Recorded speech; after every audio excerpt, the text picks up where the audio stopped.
You wake in silk, or, rather, something that wishes it were silk. It itches just a little around the neckline, an ambitious linen perhaps, but you're too drowsy to care. Candles have burned down to sleepy stumps. The air smells faintly of rosewater and dust, and somewhere in the distance, a lute is being tuned very badly. Welcome to court life. Not the courtroom kind, mind you, no gavels or powdered wigs here. This is a royal court, the 14th century variety, where no one really knows what time it is, but everyone pretends to. You are either a lady-in-waiting, a very minor lord, or some noble's cousin from the countryside. No one quite remembers your name, but you're dressed well enough that people nod at you with mild respect.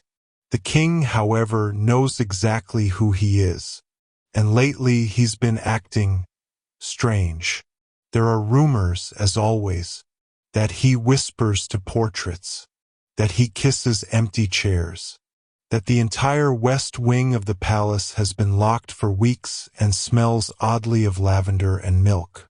You're not one to speculate, of course, but even the courtiers with the best posture have started twitching a little when he enters the room. And yet court life rolls on. You sit at a long, creaky banquet table for breakfast. It's an awkward meal. Someone tries to pass you a silver tray of figs and drops it. No one reacts. The room is tense with unspoken questions. Has he really fallen in love with a ghost? Did he actually drink that potion from the alchemist in the lavender hat? Historians still debate whether the ghost was real, a political metaphor, or merely a symptom of royal boredom. But for now, the important thing is not to make eye contact with the jester. Let's ease into tonight's story, where manners mattered more than meaning, and one lonely king rewrote the rules of royal romance. You step carefully, because here, in this polished hallway of waxed stone and whispered judgments, every footstep carries meaning. To walk too fast is uncouth, too slow, suspicious. If your stride is too bouncy, people will assume you've overheard something scandalous. If you drag your heels, you're probably sulking, which is a political act in itself. Yes, at court, even walking is a language. You pass under painted ceilings and fluted columns where cupids hover awkwardly in frescoes. Their proportions are ambitious. One looks like a goat. Another seems to be giving you side-eye. No one's fixed them in 100 years, because criticizing sacred putty would imply the last king had bad taste, and that would unravel centuries of illusion. You take a breath, bow faintly to a passing duchess, who may also be your cousin, and adjust your sleeves, because today etiquette class begins. Not yours, oh no. You've aged out of that nightmare.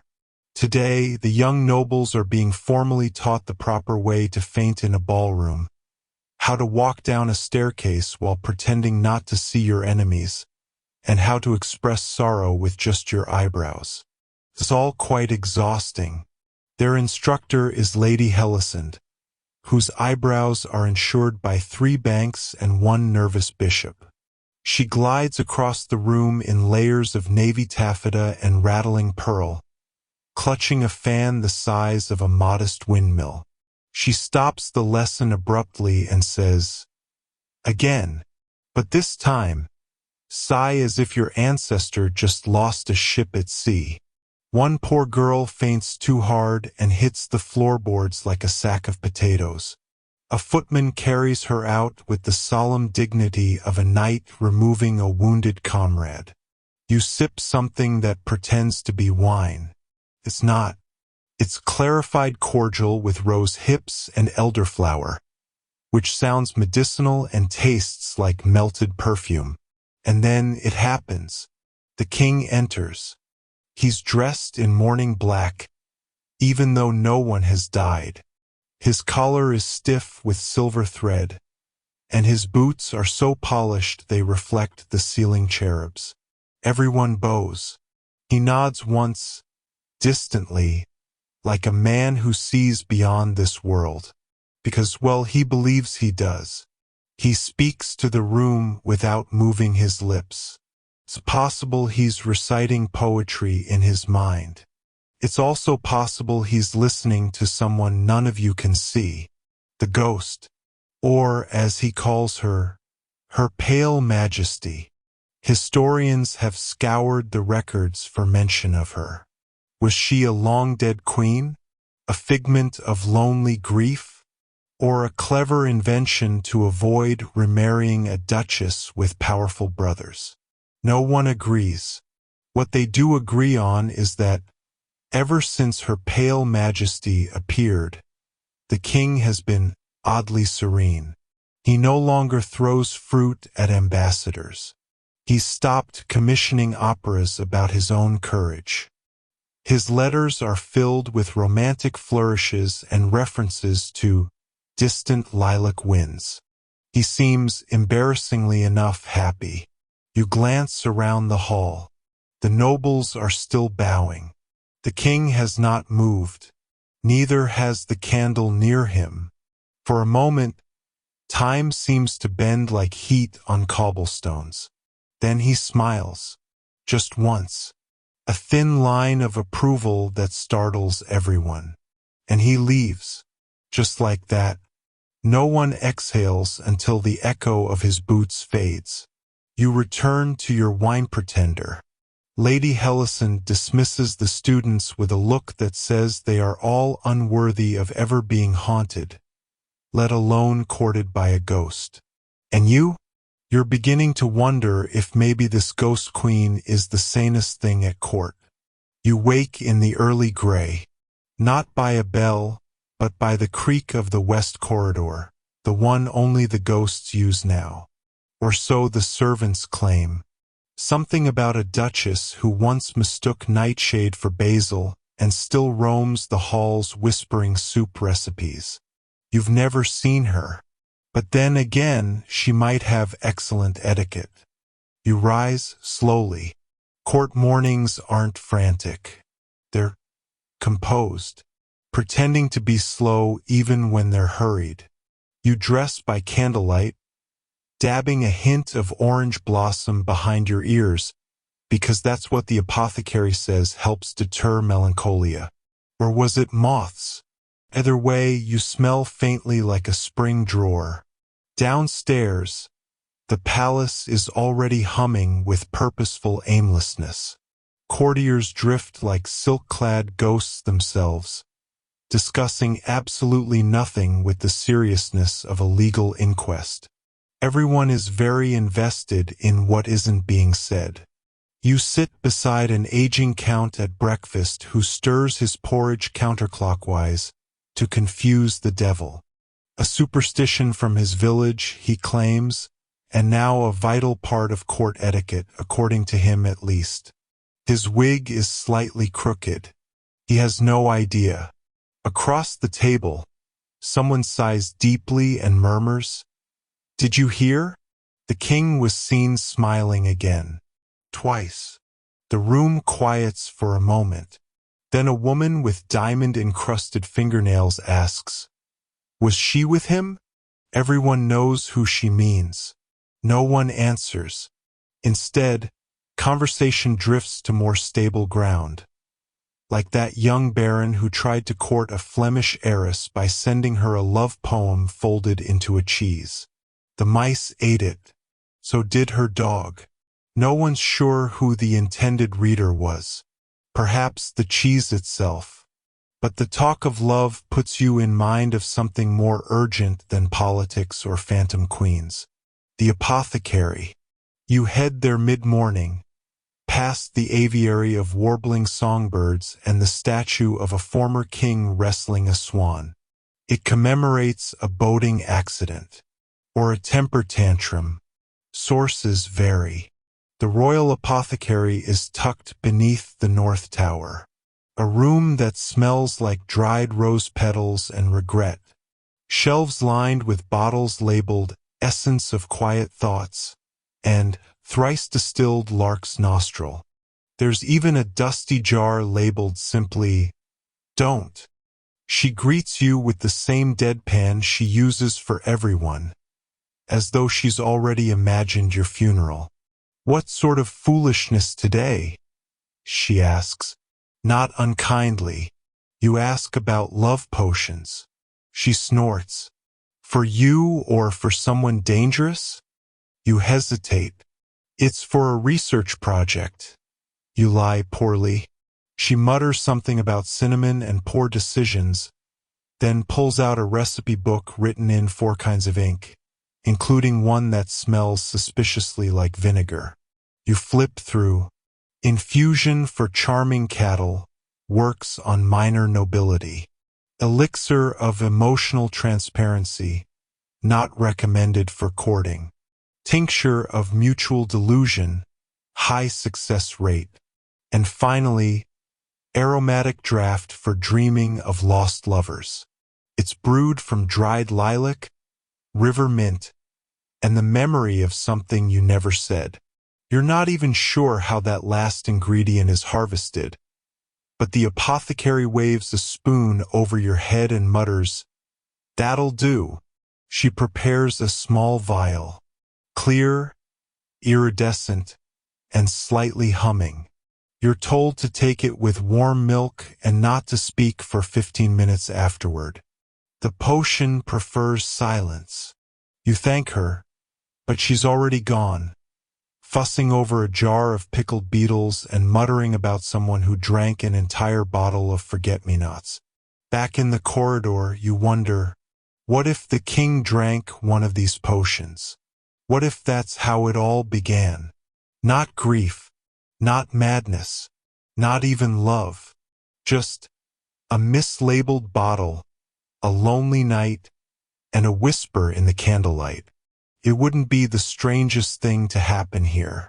Remember the statue of the swan. Exactly. The king is in the orchard again. That's the whisper. It passes through the court like mist through latticework, silent but dampening all other sound. Servants pause in their sweeping. Musicians pluck quieter strings. Even the gossips lean in, tasting the news before repeating it. The orchard, you see, isn't just trees. Not anymore. It's where he speaks to her.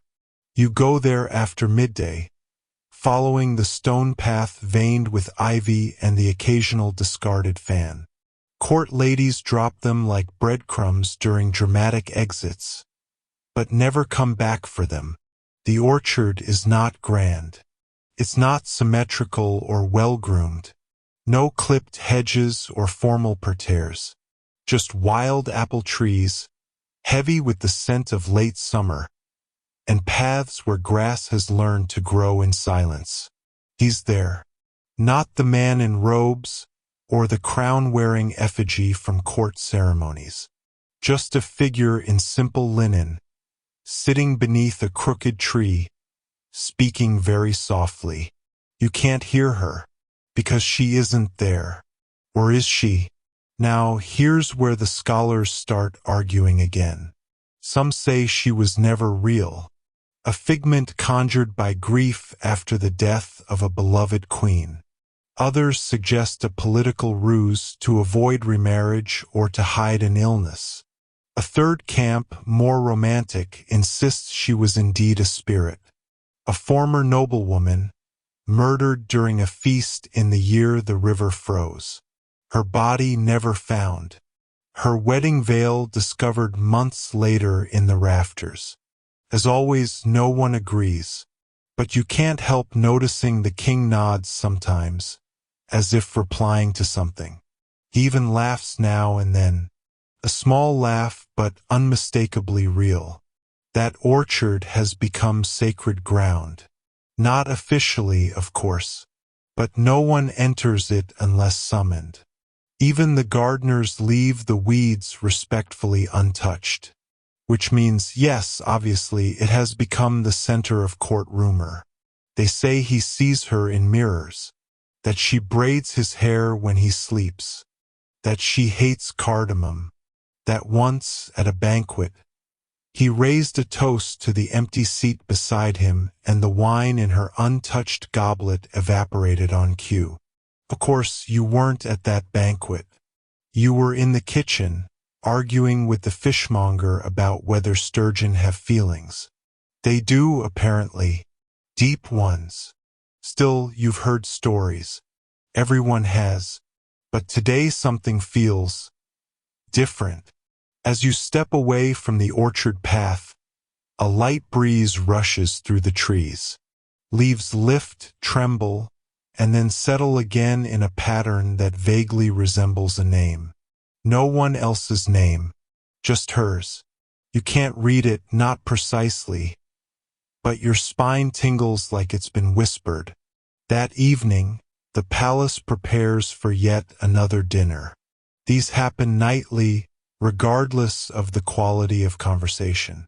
Tonight's theme is a tribute to autumn, which means roasted roots, poems about melancholy, and fabrics dyed the color of wet bark. Your seat is near the court poet, who is busy rhyming bitterness with liverness.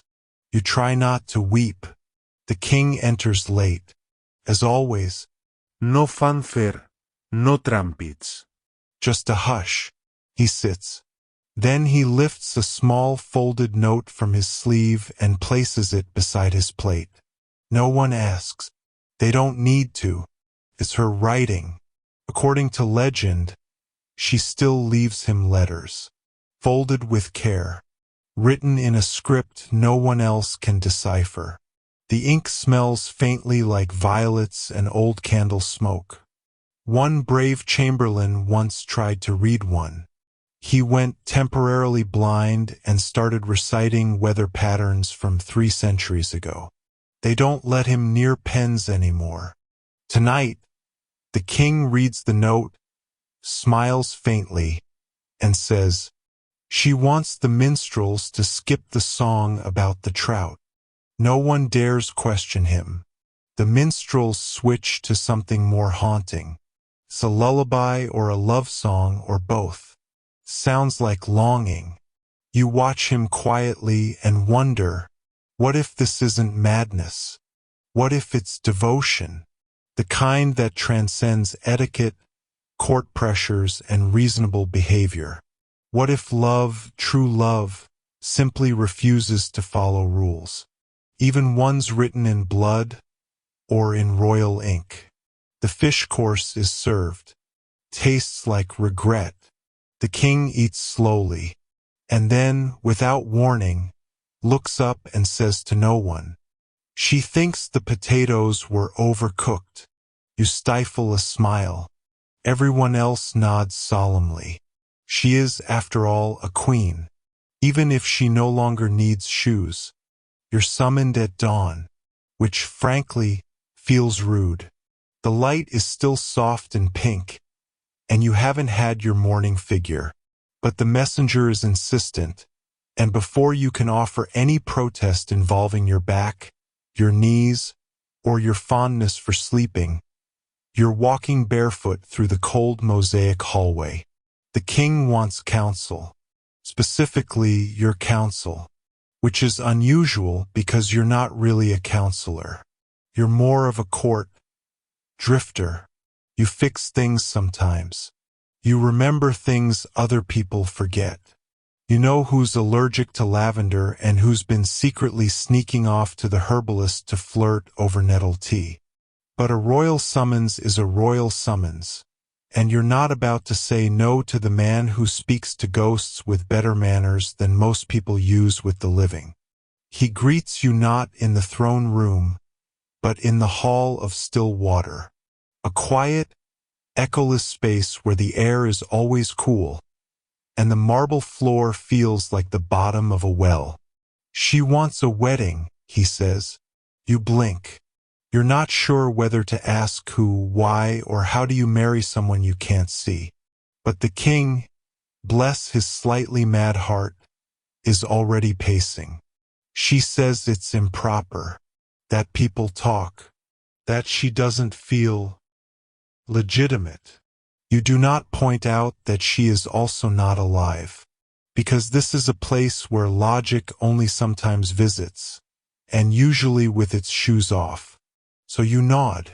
I'll make arrangements, you say, as if this is perfectly normal. And maybe it is. Now, planning a wedding for a ghost is not easy. There are questions. Many questions. For instance, what does she wear? Answer: the king insists she has a veil. A real one. Is kept in his chamber. It smells like rain. Who officiates? A priest, a poet, and a weather witch are all considered. Can she sign the registry? The ink will be ceremonial. The signature will be felt. And most importantly, can anyone else see her? No one's sure. But no one wants to be the first to say no. You speak to the cook. They're making an invisible cake. It's just air, but with powdered sugar sprinkled in ghostly spirals. Very trendy. You consult with the palace seamstress, who agrees to design a gown only she can see. It'll be my best work, she whispers, tears welling. No one will ever see it. But I'll know. You arrange the seating chart. The king insists her family attend. Her family, to be clear, died 2 centuries ago. But their names are etched on delicate cards anyway. And by the time the wedding day arrives, the entire court is abuzz, dressed in their finest, wearing gloves so starched they could slice bread. Faces solemn, eyes wide. The ceremony is held at twilight, in the orchard. Remember the orchard?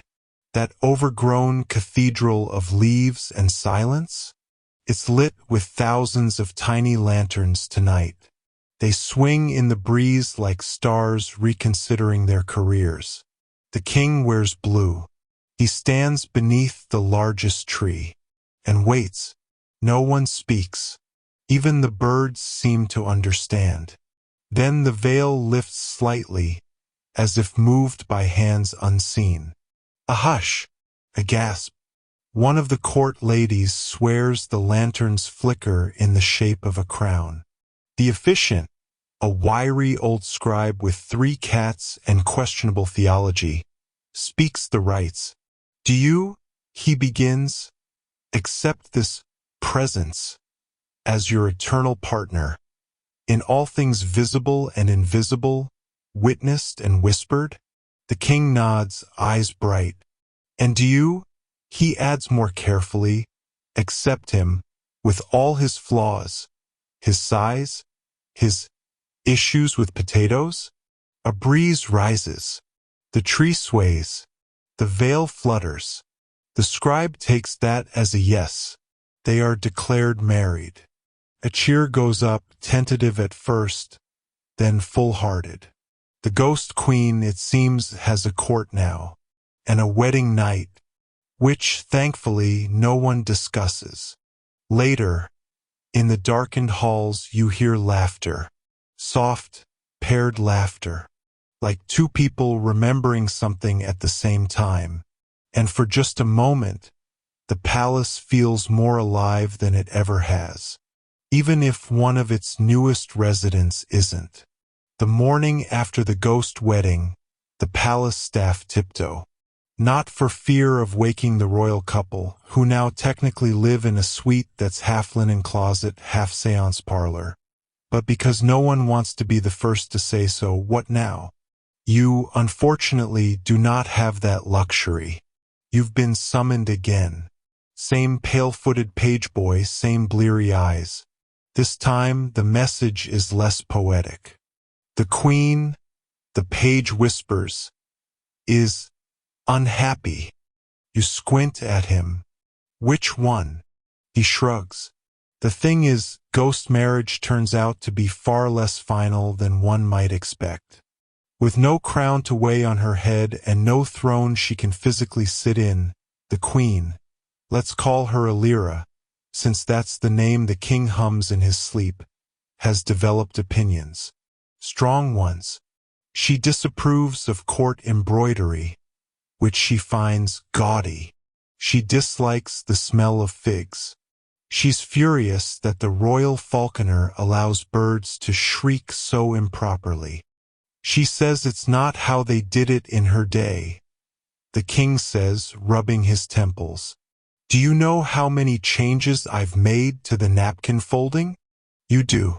You're the one who's been folding them 3 times. Now with ghost-pleasing creases." The courtiers are trying very hard to pretend none of this is unusual. When the queen knocks over a vase, someone applauds. When her invisible footsteps are heard pacing in the royal garden, a nobleman declares the grounds to be soothingly haunted. Still, the tension builds. You notice it in little things. The guards flinch when doors open on their own. The laundress whispers apologies to empty corners. The court jester accidentally jests too hard and spends a night locked in the larder with the pickled onions. Everyone's afraid to offend someone they cannot see, which, oddly enough, makes court etiquette even stricter than before. You're asked to help.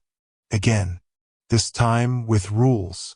A full ghost-compatible etiquette manual. You sigh and get to work. You sit in the library, surrounded by ancient scrolls and inexplicably damp parchments. You draft rules like, when addressing the queen, speak clearly and avoid sarcasm. She may not understand tone. Always leave one cushion slightly indented, should Her Majesty wish to sit. On feast days, offer a goblet of air before pouring wine. It's absurd. It's exhausting. It's also kind of beautiful. She wanted to be recognized. Now she is. One of the most peculiar rules involves dancing.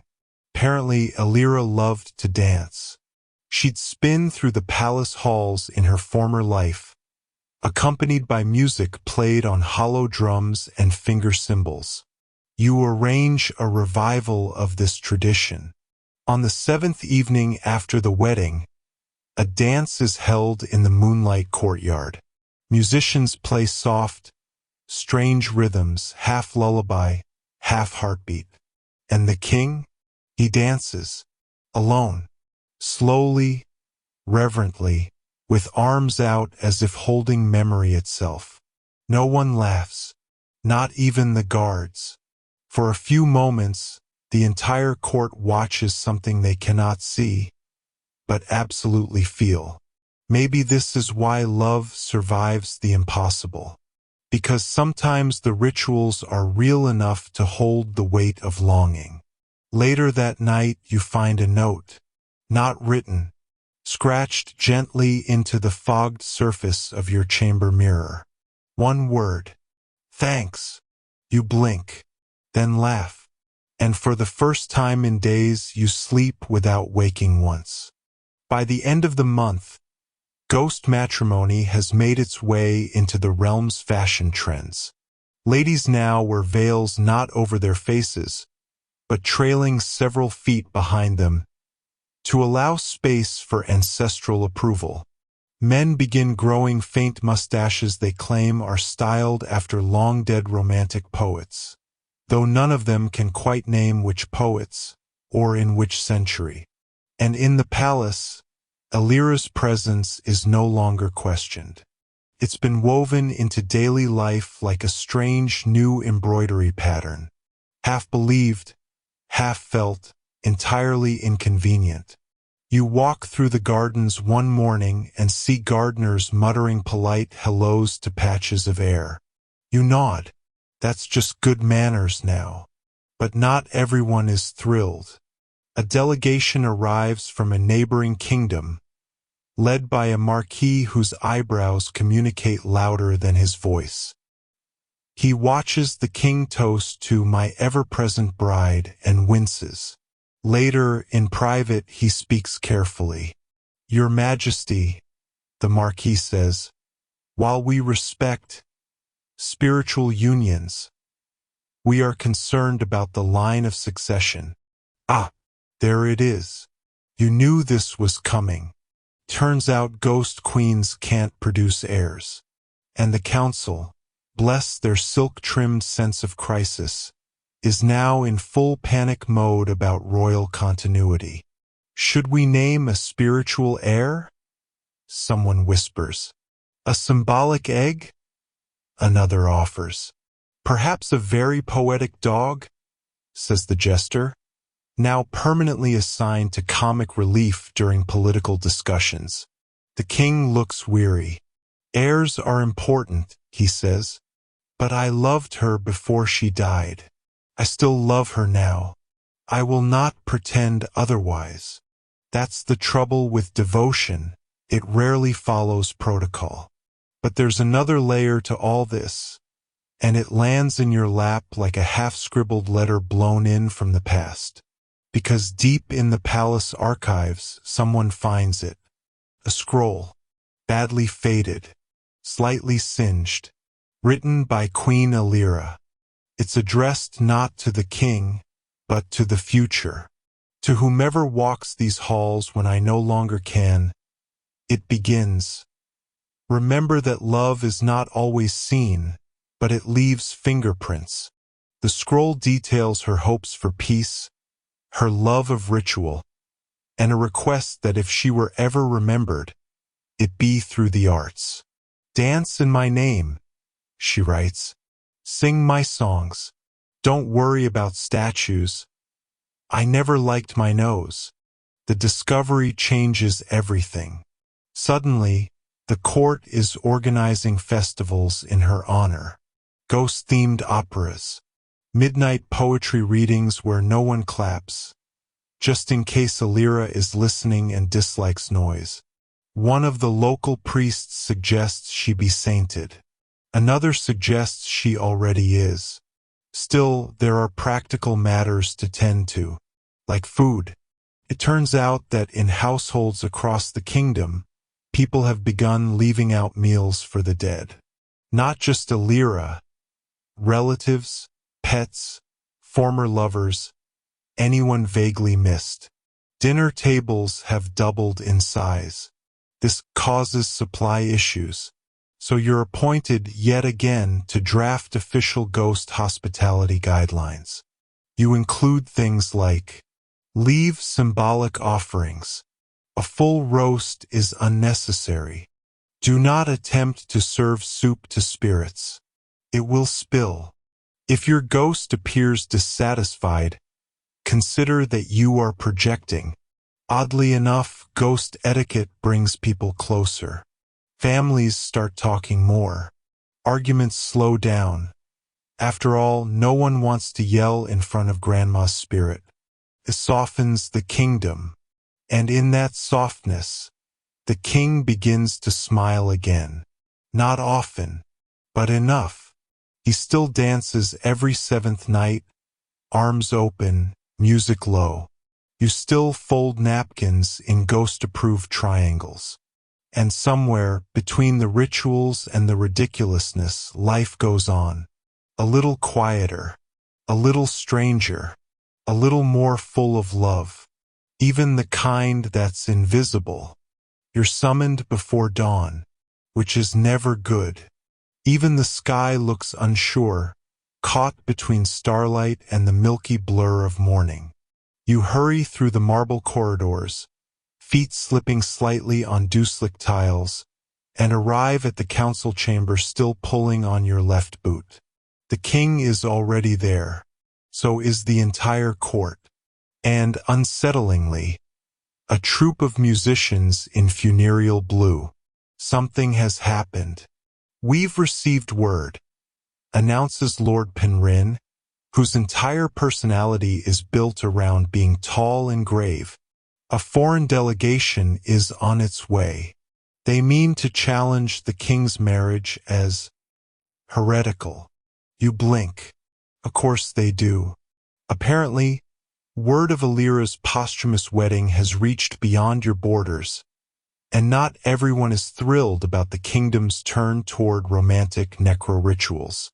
They're bringing theologians, Penryn continues, and philosophers, and he gestures darkly, scientists. A collective gasp echoes across the hall. Scientists? Here? The royal astrologer faints clean off his cushion. You're tasked, of course, with preparing a welcoming ceremony that both appeases the skeptics and doesn't offend your resident ghost. This is the tightrope of your life now. So you plan an elaborate diplomatic event. Music, soft lighting, a symbolic reenactment of the wedding performed by shadow puppets, far less controversial than a second live ceremony, and a buffet that features foods representing both presence and absence, honey cakes and invisible broth. Naturally, the delegation arrives the next evening. They're stiff, formal, and unimpressed by your ghost-themed finger sandwiches.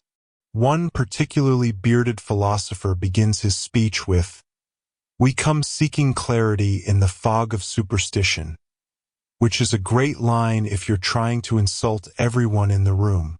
But the king surprises them. He doesn't defend the marriage. He doesn't shout. He simply speaks. "I married Alira because I loved her," he says. "I still do. If that makes you uncomfortable, you may stay uncomfortable." The silence that follows is delicate, not confrontational, not tense, just curious, as if, for a moment, everyone is rethinking the sharpness of their own certainty. And then, to absolutely no one's surprise, the ghost intervenes. Not with thunder, not with flying chairs or spooky wails, but with an unmistakable scent. Lavender and chalk and the faint warmth of old paper. The scent Alira always wore. It fills the room like a quiet memory. One of the foreign theologians, an older woman with eyebrows like bent feathers, inhales deeply. Her eyes soften. "My grandmother used to smell like that," she says. Then, quietly, "She used to dance barefoot in the garden." And just like that, the atmosphere shifts. You can feel it, like a curtain drawn back. They begin asking different questions. Not, "Is this legal?" but, "What does it feel like?" They tour the palace with more interest than judgment. One philosopher becomes obsessed with the library's ghost classification system, where books reportedly rearrange themselves at night into topics Alira liked, mainly poetry, herbal medicine, and court gossip.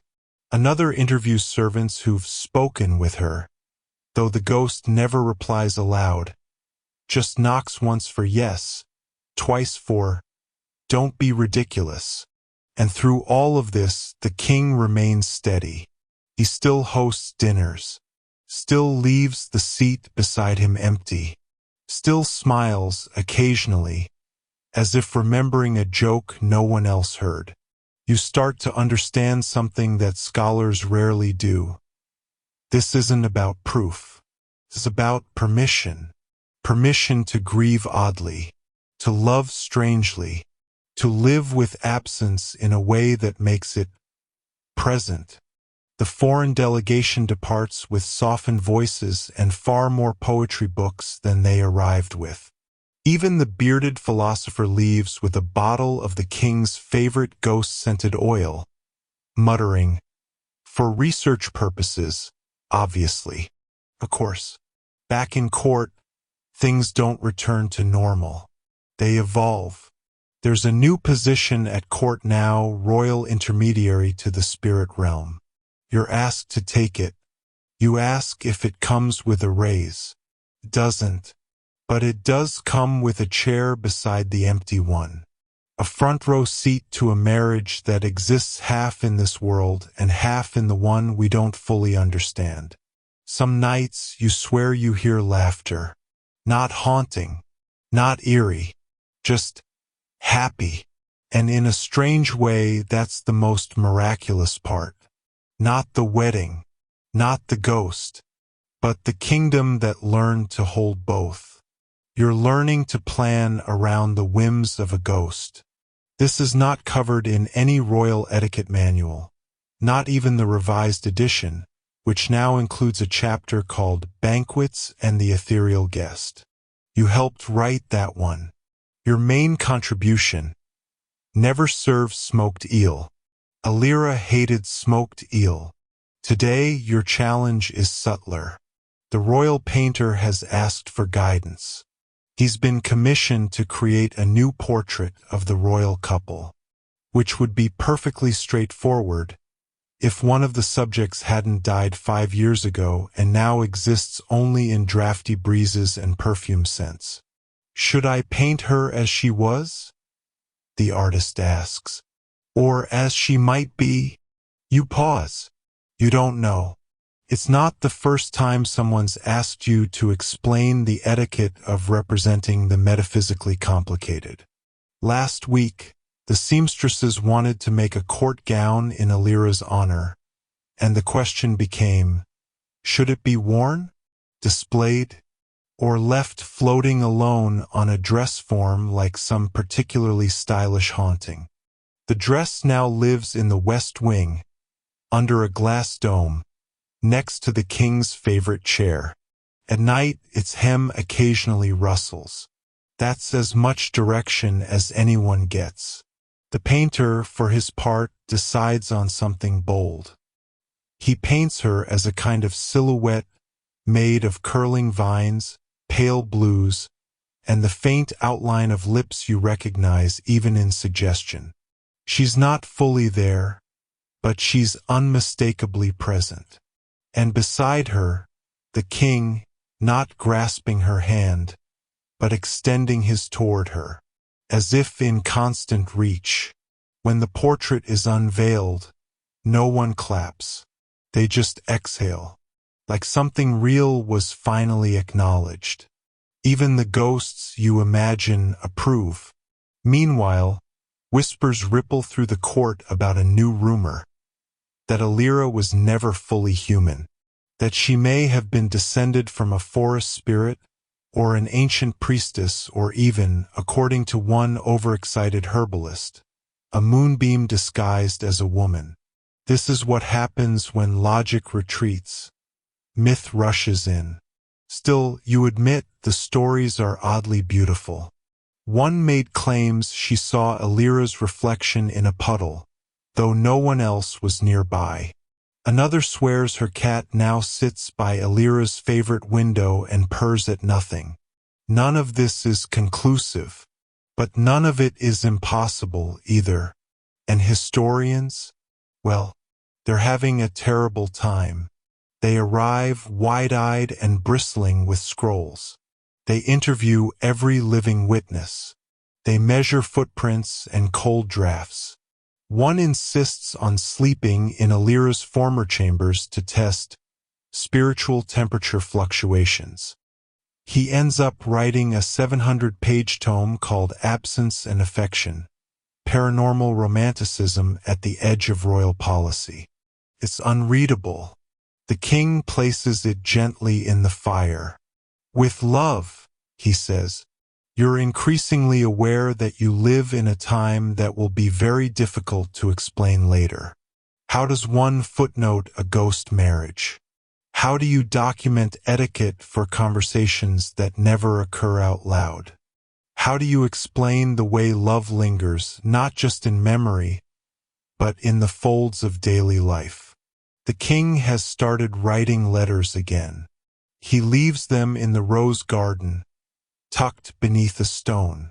They disappear each night. No one admits to taking them.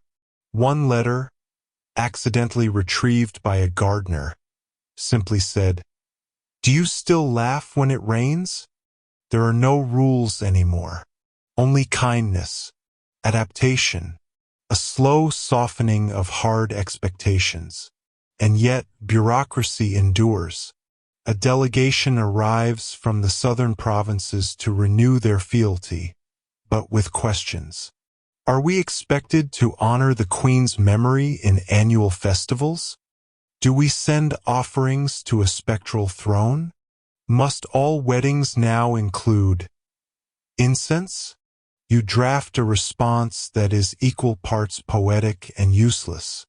We honor the Queen not with ritual, but with tenderness, whatever shape that takes. They send back a confused thank you and a very awkward wreath made of lavender and garlic. You hang it in the kitchen. The cook insists it improved the soup. At this point, you're not sure what's tradition and what's just very polite haunting. A scholar proposes building a shrine. The king declines. She already lives here, he says. No need to trap her in stone. So instead, the court develops a kind of gentle choreography. Doors are left open for breezes. Music is played in odd corners of the palace. Letters are written without recipients. It's not just love. It's ritual. Not religion, rhythm. A life bent gently around absence, like branches leaning toward where sunlight used to be. And it works. No wars break out. No clergy revolt. No rival kingdoms declare you lunatics. Instead, diplomats begin asking strange new questions. How did you build such loyalty? How did you hold grief without breaking? Your answers are vague, because the truth is, no one really knows how. You just did. And that is how the kingdom learned not just to accept the ghost queen, but to be shaped by her. Not as a relic, but as a kind of guide. You begin your morning with a rehearsal for a funeral that hasn't happened yet. Not because anyone is ill, not even because anyone is old, but because a courtier Count Vesperus, who reads too many philosophical tracts, has decided that pre-grieving should be the next great fashion in emotional preparedness. If we practice mourning in advance, he says, stroking the wax tip of his mustache, then real loss won't be quite so messy.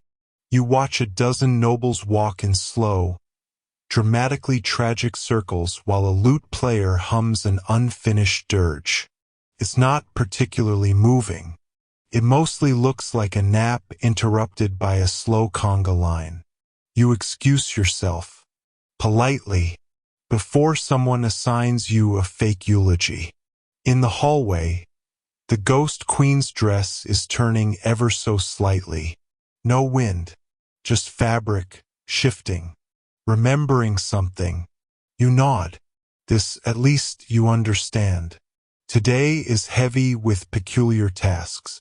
One involves addressing the court's growing confusion about how to refer to the Queen in official documents. Is she Her Late Majesty? Or the present spirit of grace?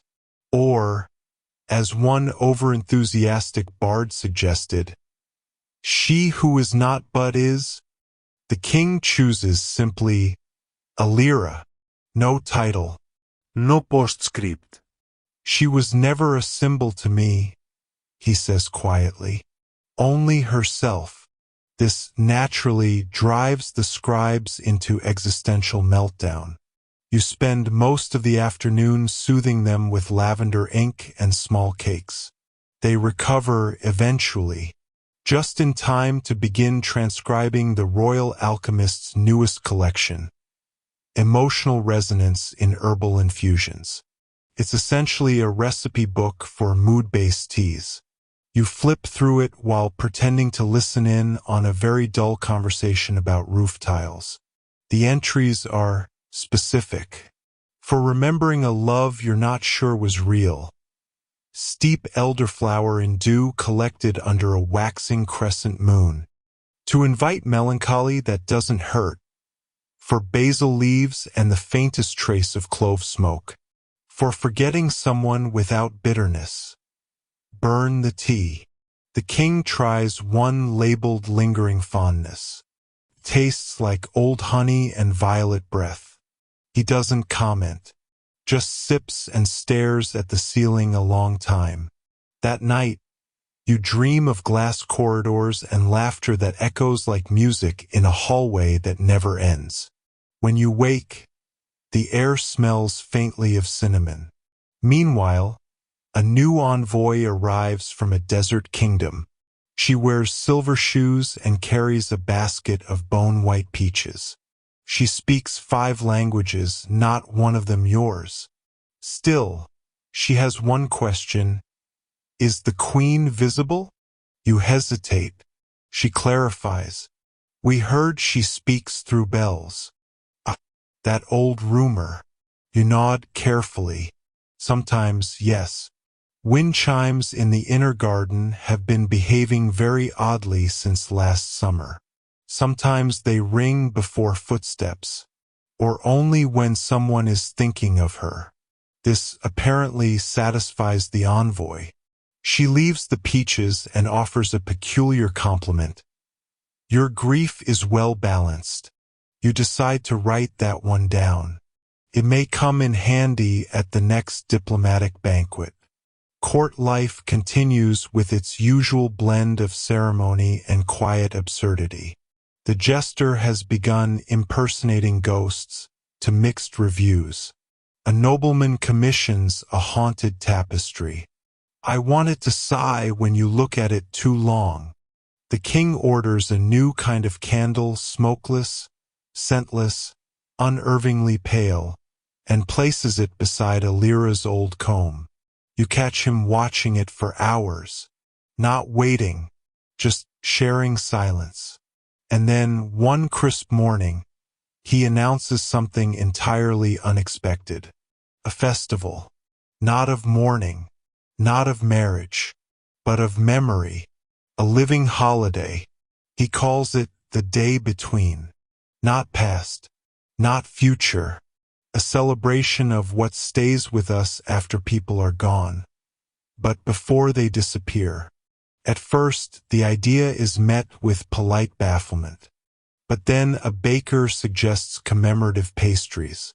A poet writes a verse that ends with, I held your laugh in my pocket all day, and someone strings white lanterns across the trees. Suddenly, everyone has an idea. The kitchens fill with recipes no one has made in years.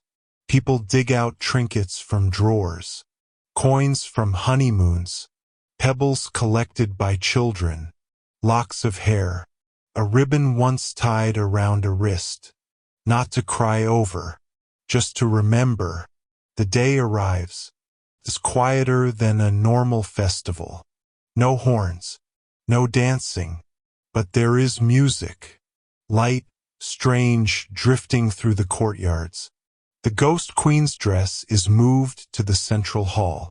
No signs, no ropes, just there, like she stepped out for tea.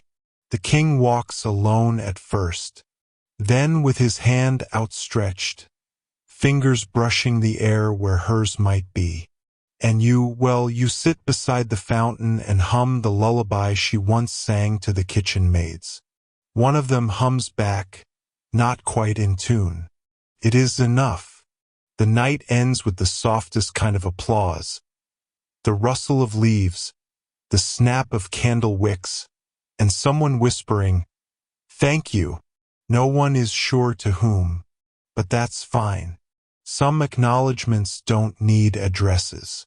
This morning, the palace feels a little lighter. Not cheerier, let's not exaggerate, but as if it finally exhaled after holding something in for too long. The royal falconer swears the birds flew gentler circles today. A kitchen boy claims the dough rose on its first try. And you just notice fewer people are sighing before they speak. The king has been absent since dawn. Not missing, just wandering.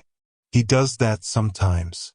No fanfare, no attendance, just his thoughts and possibly a piece of toast in his coat pocket. Eventually, you find him in the old observatory. The one with a cracked dome and a telescope that still insists Jupiter is an angry smudge. He's dusting off a star map and frowning at constellations that no longer match. I always wondered, he murmurs, if the stars look different when you're dead. You don't answer. It seems like one of those questions meant for the ceiling. Instead, you make a small noise of acknowledgement. The kind that means, I'm here. Carry on. The king points at a fading parchment. That one used to be called the ghost's lantern. See? Just there. They renamed it after a bishop complained it was encouraging superstition. He pauses. But I like the old name better. Later that day, you receive a curious request. The royal glassmaker wants to craft a mirror that only shows your memories of someone, not your reflection. You ask how such a thing would even work. She shrugs. Trial and error. Probably a lot of error. This becomes a minor project at court. Enchanted mirrors, memory bells, scent archives. People are finally admitting they want to remember things on purpose. Some memories become fashionable. Do you recall the Queen's 8th birthday banquet? Becomes a sort of nostalgic greeting, even among people who were never there. Historians aren't thrilled. They mutter about accuracy, primary sources, delusions of sentiment. One scholar from the Southern University sniffs. It's nothing but poetic propaganda. You thank him for the phrase and use it to title the next exhibition in the Royal Archives. It features a spoon that may or may not have belonged to a lyra, a faded fan, half a lullaby, and an impressionistic painting of what she looked like when she sneezed. It's extremely popular. Visitors weep in front of the fan for no clear reason. A nobleman offers to write a play called Ghost Wife, a royal love in 3 quiet acts. The king politely declines. It's not a performance, he says. It's my life. That quiets the playwright, if only for a week. Then a hiccup. A new suitor arrives. Tall, confident, wearing boots so polished they reflect the moon. He claims noble blood, ocean wealth, and a firm belief in moving on.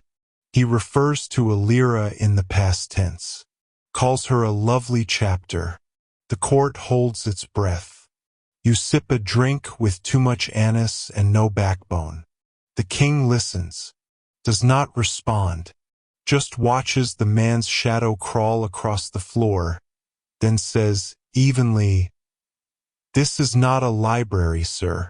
You may not skip chapters just because they don't end the way you prefer."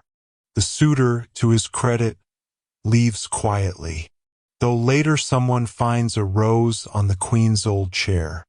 A small one, pale and trembling. No note.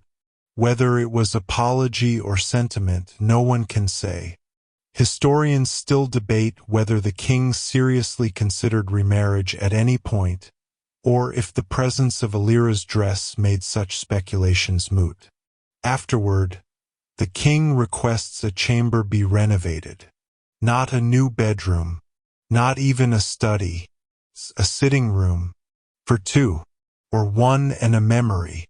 He wants it to be gentle. That's the only word he uses. Make it gentle. So you do. Silk cushions, low lamps, a small table set permanently for tea, though no tea is ever poured. The room smells of something floral that can't be named, as if the idea of a garden once passed through. He visits it every few days, sometimes to write, sometimes to hum, sometimes to sit in silence that isn't entirely his. You walk past it one evening and hear laughter, soft like water moving through moss. You don't open the door. Some rooms are best left to their music. And so the palace settles into a new rhythm. not of endings, not quite of beginnings, but of echoes. Conversations continue that no one started. Chairs creak with old familiarity. And when someone accidentally spills lavender ink, they say, "She wouldn't have minded." You learn to speak in second person to a woman who may or may not be listening. And you're not alone.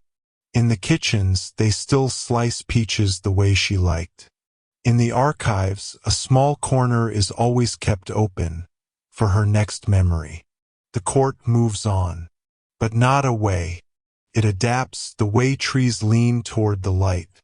It whispers her name not as a relic, but as a lullaby. The queen, the ghost, the girl with laughter like wind through silk. She remains, not because she must, but because love, even royal love, doesn't obey palace clocks. You don't notice the change at first. It's not in the weather, though the mornings have grown slightly more tender, like even the clouds are choosing to walk softer. It's not in the king, who remains as enigmatic and polite as ever, still wearing gloves too long into spring and speaking to paintings as if they answer back. No, the change is in the fabric. Literally, a new seamstress has arrived from the hill provinces. She specializes in fabrics that breathe regret, according to her introduction letter. You think it's a translation error. It's not. The clothes she designs are breathtaking and oddly melancholy. Pale colors that seem to remember the moon, fabrics that sigh when folded, ribbons that twist toward the sound of harp strings. Soon the whole court is draped in sentiment. Even the dogs are wearing little cloaks embroidered with tear-shaped patterns. The king commissions a robe, not for himself, for the chair in the room that smells of the ghost garden. It is, he says, for formal occasions of memory. Everyone nods as if this makes perfect sense. And it does somehow, because this is now a court where memory is an occasion, where ghosts aren't banished, they're welcomed, given seating arrangements and occasional voting power depending on the mood. A traveling dignitary visits and declares, "This is the most emotionally articulate monarchy I've ever encountered." He gifts the king a musical box that plays its tune only once, ever, and then never again. It's placed in the room with the chair. No one opens it. Not yet. They're saving it for a particularly lovely sadness. Now that the court has accepted its ghost, it begins to court others. Old portraits are rehung. Dances once considered too sentimental return to the ball. A painter is asked to reconstruct a vanished garden from the memory of 6 elderly gardeners and 1 slightly delusional tortoise. It is astonishingly a success. The garden is planted, wild, unruly, not beautiful in the clipped, manicured way royal gardens tend to be, but evocative. Certain blossoms only bloom when you hum the right tune. One tree insists on leaning east, toward the wing where Elira once practiced harp. Children begin to visit the garden. They sit among the unpredictable flowers and tell stories to the breeze. Sometimes the wind answers. No one is sure how. The king visits at dusk, always alone. He brings no attendants, only a single book. He does not read it. He just holds it open, as if showing someone a favorite page. You'd think the court might tire of this, all this gentleness, this ghost-draped affection. But they don't, because it isn't heavy. It's oddly freeing to love something you can't touch. Less expectation, more presence, and in the strangest way, more honesty. A courtier who once bragged of seducing 3 baronesses in 1 fortnight now hosts candlelit poetry readings on The Love I Forgot to Feel.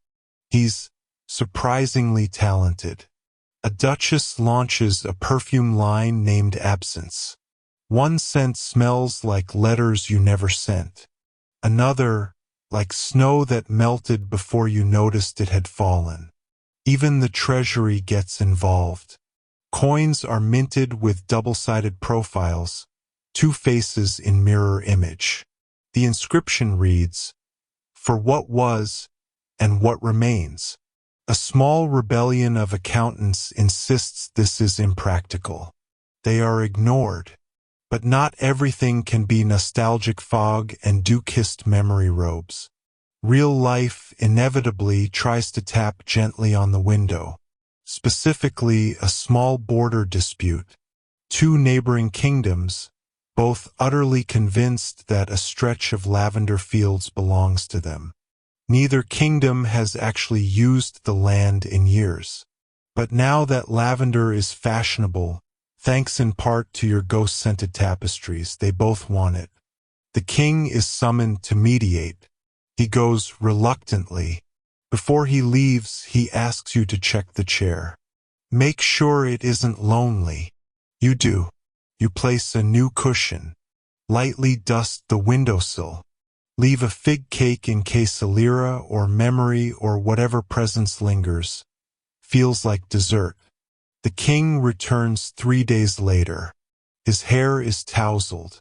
His robe slightly misbuttoned. He's smiling in that we barely avoided a war over flowers sort of way. But something's changed. He carries a scroll wrapped in a peculiar ribbon. Later that night, he opens it by candlelight. You see his hands hesitate. Then, he begins to write.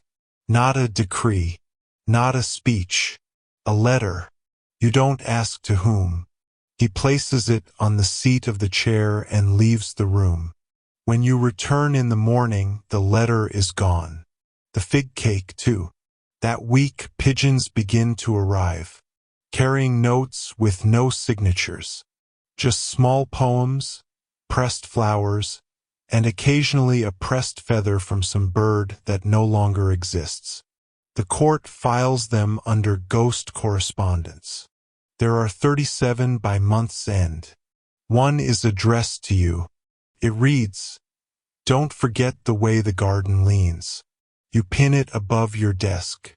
The palace grows quieter, but not somber, as if it has found a way to carry its grief not as weight, but as music. People hum more. They pause mid-step to watch the light catch on a curtain. Even the soldiers begin to speak in metaphors. One remarks, "I think the West Tower misses her." You don't question who her is, you know. One evening, you're walking past the memory room. The door is open. Inside, the king sits, his head bowed, not in despair but in reverence. Across from him, the chair is empty. But it isn't. He looks up at you, smiles. "There you are," he says. And you don't know if he means a lira or you. Maybe both. Maybe all of us when we choose to remember kindly. Maybe that's the kingdom now. Place that remembers. Not perfectly. Not even correctly some days. But with grace. And love. And fig cake. There is a new position at court. No one announces it formally, but it becomes understood. She is called the listener of walls. She doesn't wear a crown or carry scrolls. She carries a book of blank pages and a very old pencil that smells like cinnamon bark. Her job is to walk quietly through the palace, particularly the parts that creak or sigh when no one's there, and write down what the walls remember. She says they murmur names sometimes. She says they like to be thanked. When she finishes each lap, she sits in the garden with the memory bloom flowers, dips her toes into the fish pond, and whispers back to the stone. You pass her one morning as she leans against the east corridor wall, eyes closed, listening intently. You hear nothing. She hears a harp. In the kitchens, recipes grow strange, lovelier, stranger. One of the chefs begins crafting meals based on feelings. He serves a soup called Rain that almost came. It's misty and herbal, and makes you feel nostalgic for a memory you don't have. Another dish, called Slight Embarrassment followed by Relief, tastes like warm turnips and distant thunder. The king requests a new dessert, something to feel like saying goodbye, but gently. They give him a spiced fig tart topped with crystallized rose petals. He cries, just a little, then requests a second slice, for the ghost.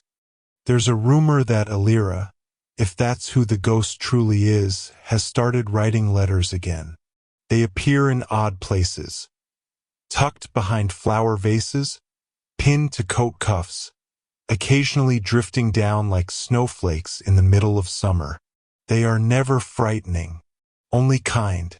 They comment on dreams, offer encouragement before difficult conversations, suggest where the moonlight is best enjoyed on a Tuesday. One letter reads, "You are doing just fine. That thing you worry about is already healing slowly.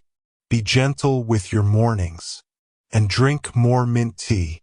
Everyone obeys. Mint tea becomes wildly popular. One afternoon, a philosopher arrives. He wears sandals made from woven reeds and claims to have once debated with a cloud. He asks to see the ghost. The king politely offers him tea instead. The philosopher stays 3 weeks. In that time, he lectures on the metaphysics of memory and proposes a theory that every palace, no matter how grand, is built upon a single forgotten sigh. The courtiers are confused. The king is delighted. He invites the philosopher to stay permanently. The philosopher declines, saying he must return to his cloud. But before he leaves, he gifts the king a jar of wind from a particularly thoughtful mountaintop. It's placed beside the empty musical box. One day, the musical box disappears. No one knows who opened it, but everyone hears the tune. Plays only once. 3 notes, then silence. Soft and yet final, like the closing of a book you loved. The wind outside stops just long enough to listen. Even the garden pauses its blooming. The king walks through the halls slowly that evening, trailing his fingers along the stone. He does not speak. He doesn't need to. Everything in the palace seems to exhale, as if saying, yes, that was the right moment. Painter begins a new mural. It spans the entire western ballroom wall. At first, it's just outlines. A garden, a chair, a pair of hands reaching toward nothing.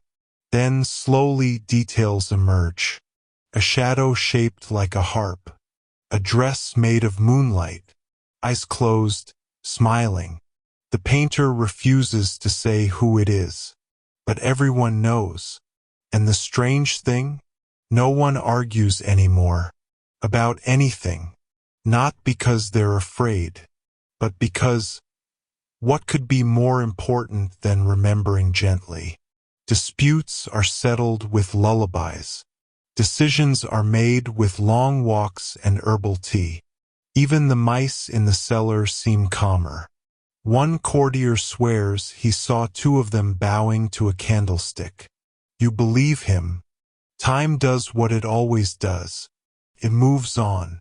The flowers bloom. The clouds arrive. The ghosts perhaps grow quieter. But the court never forgets. They keep the garden wild. They leave the chair just slightly turned toward the window. And sometimes, on evenings when the wind tastes like cinnamon and the sky leans just right, you swear you can hear music. Not loud, just there, behind the sigh of the curtains, in the hush before laughter.